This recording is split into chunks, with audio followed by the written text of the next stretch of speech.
اور لاہور میں وقفے وقفے سے بارش برسنے کا سلسلہ جاری ہے۔ محکمہ موسمیات کا کہنا ہے کہ مانسون بارشوں کا تیسرا اسپیل 17 جولائی تک جاری رہے گا۔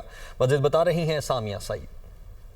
جی بالکل، صوبائی دارالحکومت لاہور کا موسم آج سہانا ہو چکا ہے۔ صبح سویرے سے ہی کہیں ہلکی تو کہیں تیز بارش برسنے کا سلسلہ جاری ہے۔ بارش کے باعث گرمی کا زور بھی ٹوٹ چکا ہے، اور اگر بات کی جائے درجہ حرارت کے حوالے سے، شہر لاہور کا موجودہ درجہ حرارت 32 ڈگری سینٹی گریڈ ریکارڈ کیا جا رہا ہے، اور محکمہ موسمیات کے داد و شمار کے مطابق تاحال ہوا کی رفتار 6 کلومیٹر فی گھنٹہ کے حساب سے ریکارڈ کی جا رہی ہے۔ موسم جو ہے وہ مکمل طور پر تبدیل ہو چکا ہے، اور شہری بھی اس خوبصورت موسم کو جو ہے وہ خوب انجوائے کرتے ہوئے دکھائی دے رہے ہیں۔ البتہ پی ڈی ایم اے کی جانب سے بھی الرٹ جاری کر دیا گیا ہے، اور شہریوں کو یہی کہا جا رہا ہے کہ تمام طرح احتیاطی تدابیر پر جو ہے وہ لازمی عمل کریں، کیونکہ محکمہ موسمیات کی جانب سے یہ بتایا جا رہا ہے کہ 17 جولائی تک وقفے وقفے سے شہر لاہور سمیت ملک کے مختلف حصوں میں بارش برسنے کا سلسلہ جاری رہے گا۔ جی